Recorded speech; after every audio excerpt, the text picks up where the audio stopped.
Two for the road. We took off that summer, two Latter-day Saints hell-bent for ladder bars on bad trucker speed for the end of the road that ran cross-country to the left coast and through nothing but brush, bastards, and beltways. We were getting away from our deadpan lives and our dead-end jobs at the Circle K. Wherever we went, there we were, but where we were was getting us nowhere, so somewhere else sounded better than there. I was popping 2 pearly white gravestones an hour, and you were hanging out the window, howling at the moon and trying to levitate my rust-worn red little Toyota truck above the road and the rats. Redemption loomed on the horizon, and the wind was in your hair.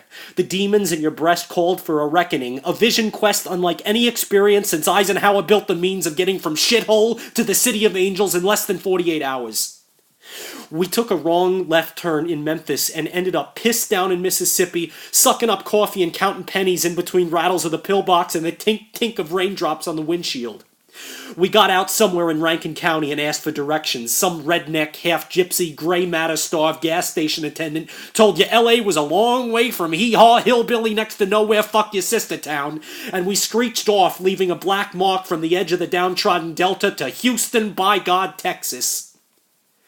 Interstate 10 was a long ribbon of nothing and no one. Blazing hot pavement and scrub trees, dry-mouthedness and dusty, raw reflections were the denizens of the Dust Bowl poured out before us.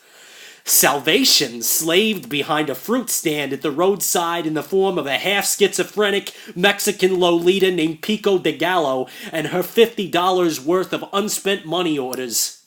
She jumped in the back with a bag full of soybeans after a quick courtship, and started taking off her poncho, flashing her titties and waving a bottle of mezcal at the wannabe cowboys, drifters, and dung salesmen. We fed her a handful of pharmaceutical go-getters, and she bought us a couple of fish tacos and enough go juice to get past the Parvenu Midlands. I made her come twice behind a bent-backed Indian billboard and cut her loose somewhere near El Paso where we almost ran out of gas.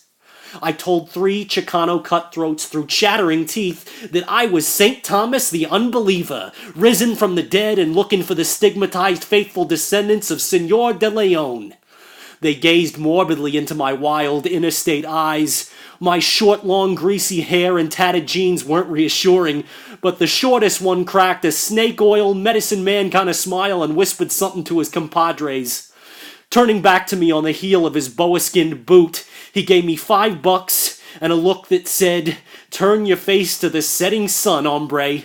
You're full gone loco and your cojones need resizing." I counted my blessings and the beads of my Benzedrine rosary to the tune of a half a tank of gas and a pack of Tahoes, sucking their butts till the cherries bloomed red, ripe, and long in the cool, star-blown Texas night. When we hit Arizona, you lost the other half of your mind and ran around a rest stop, tearing your clothes off and flashing your tits to the illegal and the illegitimate. We scooped up handfuls of bone-dry phoenix dust and flung them to the wind, savoring the flavor of freedom and sensing the impending border of our destination just over the next flat stretch of road that seemed to run on forever, but like every other road was destined for the sea. We busted California wide open, literally, when I ran through the border check at 35 miles per hour and got my tires shot out by the chip on duty. I went to jail. You went to detox. I tried to look you up on Yahoo People Search at the library a couple of weeks ago.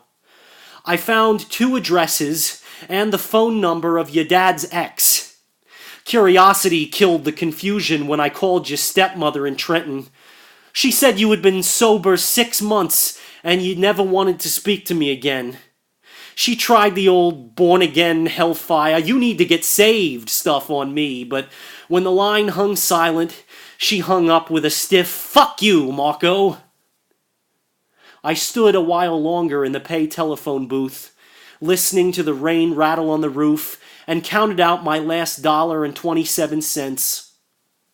Exiting the booth, I ran raggedly across the street to the self-styled, American-owned Citgo station, slapped my life savings down on the counter in front of the deturbaned Iraqi attendant, and faded off into the downpour with a locked and loaded bottle of Colt 45 headed down the road that ran to the sea.